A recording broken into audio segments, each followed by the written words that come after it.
Să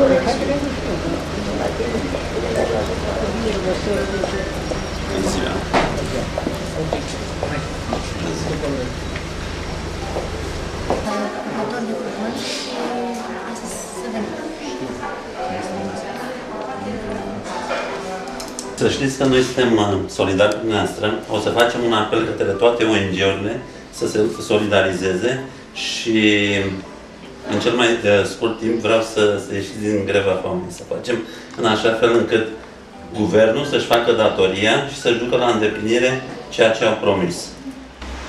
Nu ceea ce a promis, obligațiile. Obligațiile pe care le au. Nu pot decât să vă întind o mână, să vă salut și să vă dea Dumnezeu sănătate și putere să puteți să ducem împreună la îndeplinire ceea ce v-ați propus dumneavoastră și ceea ce este obligat Guvernul României și statul român să facă pentru toți oamenii. Vă mulțumesc mult. Să rămână și o să mai venim. Numai bine. Domnule Florescu, sunteți aici la Institutul Național de Diabet, Nutriție și Boli Metabolice. Pentru ce? Am venit să solidarizăm alături de doamna Anghel. Suntem noi ca Asociație pentru Protecția Cetățeanului solidari cu dânsa și pe această cale fac un apel către toate ONG-urile să vină alături de noi, să vină alături de această minunată doamnă, să facem așa încât ea să poată să iasă din greva foamei, pentru că acest gestul făcut de ea este un gest din suflet pentru ea și este o palmă pentru actualii guvernanți. Trebuie să fim alături de ea și să facem în așa fel încât viața ei, care în situația de față este pusă în pericol, să nu mai fie un pericol pentru aceasta. Deci nu pot decât să îi transmit că vom fi alături de ea pe toată această perioadă și că o vom monitoriza împreună cu toate ONG-urile pe care o să le contactez începând de astăzi și sperăm ca în cel mai scurt timp să putem să facem în așa fel încât acest suflet să iasă din greva foamei. Ce le-ați transmite guvernanților în ceea ce o privește pe doamna învățătoare Cristiana Anghel? Să respecte legea. Atâta tot, să respecte legea, pentru că asta își dorește această doamnă. Să fie respectate legile în această țară, să fiu, poate, nu știu, puși în situația altor persoane care ar trebui la ora actuală să respecte legile și nu o fac. Este mai mult decât un simbol și nu este un simbol numai pentru învățământul românesc, este un simbol pentru toată țara.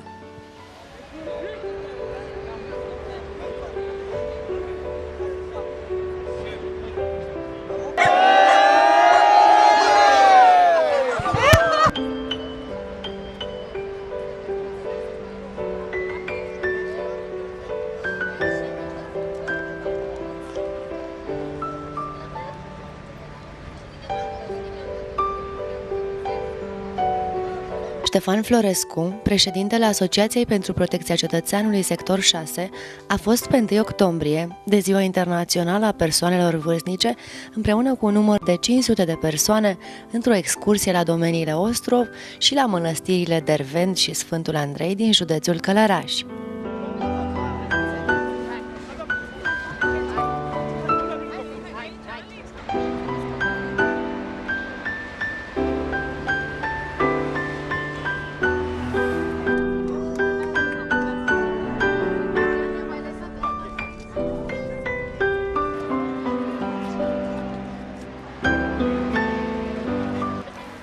Ștefan Florescu le-a făcut astfel o surpriză atât celor 400 de pensionari de ziua lor, 1 octombrie, Ziua Internațională a Persoanelor Vârstnice, cât și unui număr de 40 de copii cu sindrom Down din București, însoțiți de părinții lor.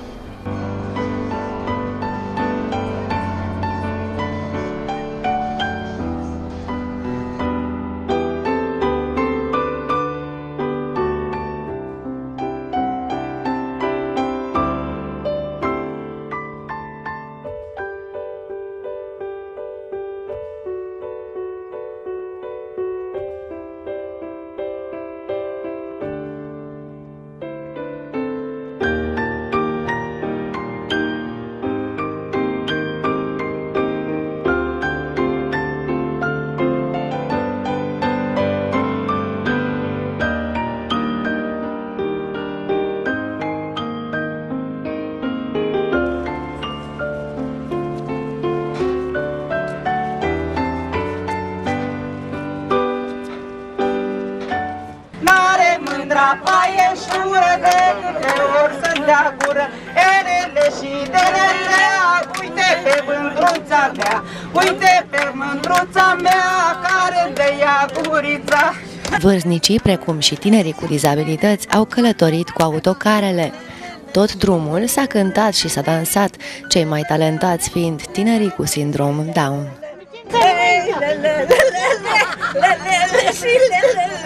Aseară ți-am luat basma, acum te văd fără ea, cine ți-a mai luat basma? Să se descrie ca ea. Aseară ți-am luat cei, acum te văd fără ei. Cine ți-a mai luat cei, să se agățați ca ei. Tot așa ți-am luat mărgele. Cine ți-a mai luat mărgele? Să stea îngerați ca ele.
Din anul ăsta este bună. Uite acolo. Au fost ploile care au afectat o parte din cultură.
Am să luăm una din asta.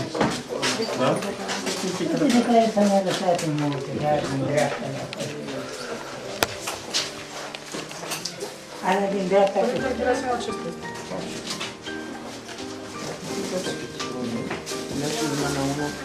Stai, da. Deci era cu camera, așa să dă și cu camera. Cum să vedem?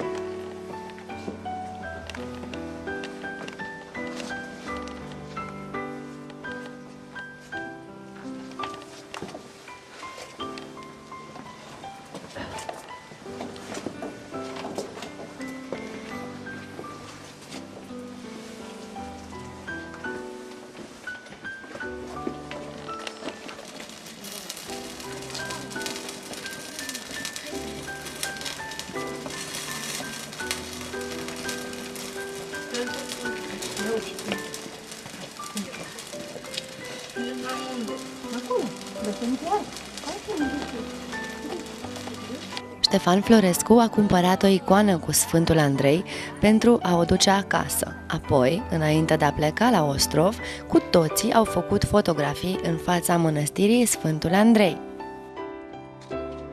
Am venit astăzi în jur de 400 de pensionari și 50 de copii la Mănăstirea Sfântul Andrei. Am venit, dacă vreți, într-o excursie, o excursie de bine pentru toți. E bine ca mulți să facă asemenea gesturi, din păcate nu sunt printre noi aceia care de multe ori sunt obligați să le facă și nu le fac. Ce pot să zic? Ne simțim bine, ne simțim împliniți pentru că suntem toți aici, în jur de 500 de persoane și nu ne rămâne decât să ne vedem de viață în continuare și dacă vreți să sperăm că o să fie mai bine mâine, poimâine, peste o lună, peste un an.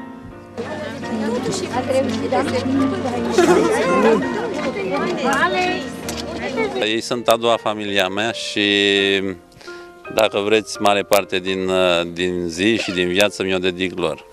Trăiesc pentru ei, am o obligație morală față de ei și ce pot să spun că n-am să-i dezamăgesc niciodată. Cei 500 de invitați ai lui Ștefan Florescu în această excursie au traversat Dunărea cu bacul, după care au ajuns la Mănăstirea Sfântul Andrei, apoi au vizitat Mănăstirea Dervent,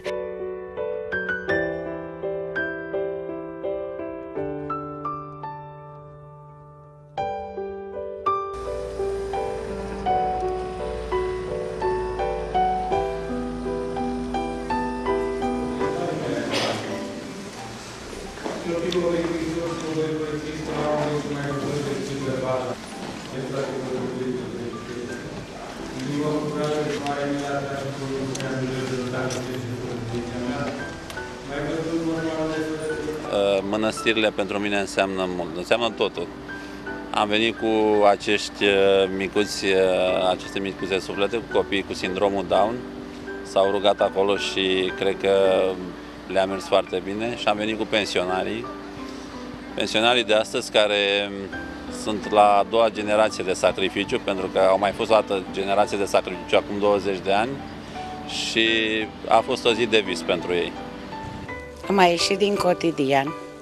Cineva să mai gândește și la noi pensionarii, care suntem așa cum suntem, că domnii noștri guvernanți care am ales nu se omoară să ne ajute cu nimic.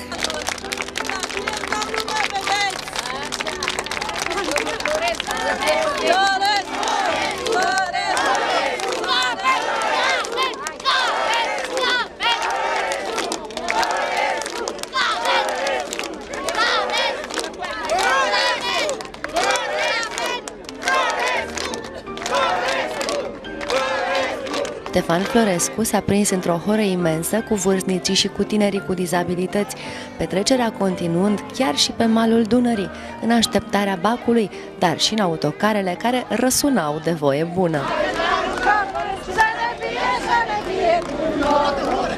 O zi ca asta mai rar mi se întâmplă și mie să văd. Este o zi minunată, a fost, să zic așa, pentru că mai avem puțin și se încheie ziua. Acești minunați copii și toți acești minunați bătrâni, vă spun, sunt a doua familia mea și ori de câte ori fac o acțiune cu ei de genul acesta, mă încarcă pozitiv și, de ce nu, mă face să merg mai departe. Am venit astăzi pe domeniul Ostrov cu ei și ne-am încărcat pozitiv la mănăstirile Dervent și Sfântul Andrei. Cred că a fost o zi minunată pentru toți și toate aceste acțiuni de suflet, eu zic că o să se repete cât mai curând. Prin această excursie la domeniile Ostrov, Ștefan Florescu, președintele APC Sector 6, a încercat și chiar a reușit să le ofere tuturor invitaților o zi deosebită, plină de momente de suflet. Ceea ce a făcut domnul președinte Ștefan Florescu azi pentru pensionari, de ziua pensionarilor, este ceva nemaipomenit. 400 de pensionari să viziteze Mănăstirea Derven, să viziteze Mănăstirea Sfântul Andrei și apoi domeniile Ostrovului, unde au luat masa, unde au putut să deguste vinul făcut aici la Ostrov și să vadă și cum se face vinul și cum se prelucrează toată treaba asta. Eu zic că e o zi minunată, o zi pe care nu cred că au avut ocazia de multe ori, poate unii chiar deloc, să vadă, iar domnul Florescu le-a făcut, cred că, cea mai mare bucurie. Și asta s-a văzut și din ceea ce s-a întâmplat pe parcursul întregii zile. Cu toții au petrecut această zi minunată de relaxare, dar și de credință, într-un peisaj mirific, de un pitoresc aparte, care i-a îmbiat să se detașeze de toate grijile cotidiene.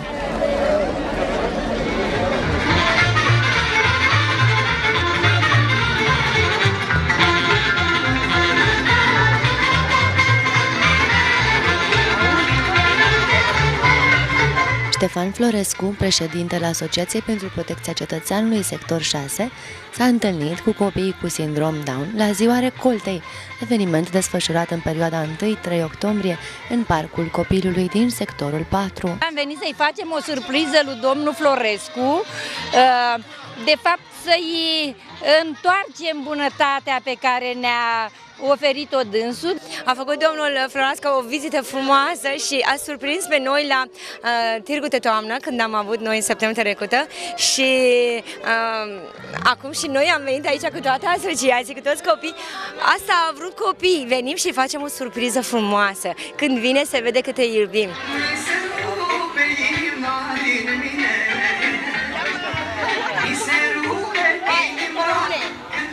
Pe acorduri muzicale tradiționale, într-o atmosferă de sărbătoare, toți vizitatorii au fost primiți de către organizatori cu pâine și sare ca semn de respect, prietenie și belșug.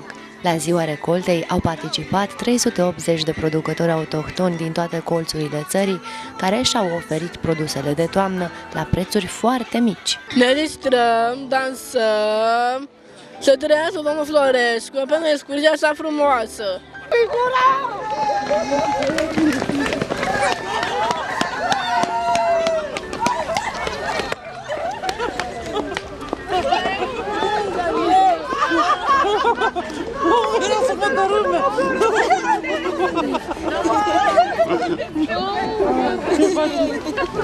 Ce faci, iubito? Am invitat acești micuși la Ziua Recoltei și după aceea am venit în parc pentru că ține vremea cu noi. Suntem undeva în Parcul Lumea Copiilor, în sectorul 4 și aceștia au venit la inițiativa mea. Ieri am fost în pelerinaj la două mănăstiri, la Mănăstirea Dervent și la Mănăstirea Sfântul Andrei, după care le-am promis o zi minunată aici în Parcul Lumea Copiilor, fapt pentru care s-a și întâmplat acest lucru. Haideți să vă dau dulciuri, da?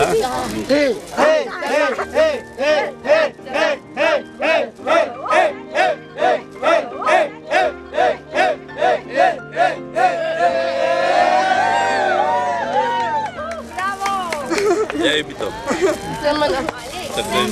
Și pentru că toți cei prezenți la acest eveniment, dar și organizatorii, au considerat că această sărbătoare a avut un real succes, o nouă sărbătoare va avea loc între 22 și 26 octombrie în Parcul Copilului din sectorul 4 și anume Sfântul Dumitru, sărbătoare și tradiție.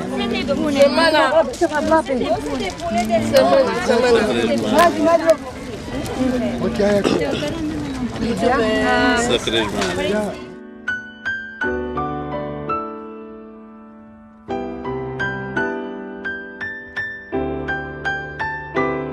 Vă spun sincer, sunt oameni simpli, sunt oameni care nu au posibilități materiale să-i ajute așa cum și-ar dori pe acești copii. Îi ajutăm prin acțiunile noastre să scoată, dacă vreți, acești copii din casă, să socializeze cu copiii normali, pentru că și ei, la rândul lor, sunt niște copii normali. Și vă spun sincer, de multe ori fetițele mele participă la acțiunile comune. Astăzi ele sunt plecate din București, dar cam la fiecare dintre acțiunile pe care le organizăm, ele sunt prezente aici și socializează normal cu acești copii. Sunt niște copii care sunt mult mai speciali, sunt niște copii cărora trebuie să le acordăm o mai mare atenție, pentru că alții care sunt obligați să o facă, și aici mă refer la autoritățile statului, la autoritățile locale, care trebuie să o facă, nu o fac. Și dacă noi putem să-i ajutăm, o facem cu mare inimă și din suflet și necondiționat. A fost o zi de nemaipomenită. Da? A fost super, super. Una peste alta au ieșit de nemaipomenit. Ce să spun, toată lumea a fost încântată. Toată lumea a fost. Repetăm acțiunea asta. Noi așteptăm. Dar o să mergem mai puțin, pentru că e foarte mare aglomerație. E greu. 2-3 autocare, eu zic că și facem pe rând astea. Da? Vă mulțumim din suflet. A ieșit o treabă extraordinară. Chiar nu ne așteptam să iasă așa de bine. Ștefan Florescu, președintele APC Sector 6, simte mereu nevoia să facă gesturi deosebite pentru oameni deosebiți, tineri sau copii cu dizabilități, pensionari marginalizați de societate, copii talentați, dar lipsiți de sprijin material. Sunt oameni care, datorită lor, noi am ajuns unde am ajuns acum. Sunt bătrâni care sunt la a doua generație de sacrificiu. Odată au fost acum 20 de ani și acum sunt la a doua generație de sacrificiu. Am ajuns în 2010 să avem pensii de 3-4 milioane și sunt oameni care nu-și permit să-și cumpere medicamentele, care nu-și permit să-și cumpere o pâine, care nu-și permit să mănânce o masă caldă cum ar fi fost normal să o servească. Noi facem acțiunile din suflet. În fiecare săptămână vin în jur de 1000 de pensionari la restaurantul Casa Florescu și îi ajutăm și prin acțiunile noastre culturale, teatru, film, operetă, și prin acțiunile de suflet, acțiuni sociale, acțiuni care ajută aceste persoane să-și găsească, dacă vreți, un loc unde să se simtă bine, cu cine să socializeze, un loc în care ei sunt practic la a doua tinerețe. Și-au găsit, dacă vreți, mare parte dintre ei, jumătatea, pentru că mulți sunt singuri și aceasta a devenit o boală, singurătatea la noi în țară, și vrem ca acești pensionari, aceste suflete care astăzi ar trebui să se bucure de o bătrânețe fericită, vrem să-i facem să zâmbească, să creadă că într-un viitor mai bun, să creadă că totuși va fi o speranță care se va împlini și pentru ei mai devreme sau mai târziu. Copiii cu sindrom Down s-au simțit excelent la această sărbătoare și au încins o horă în care s-a prins și Ștefan Florescu, cel care apoi le-a dat în dar copiilor cu dizabilități coșuri cu turtă dulce, acadele și struguri, câteva mingi și i-a invitat la un picnic organizat ad hoc pentru ei în parcul copiilor, cu mici și porumb copt.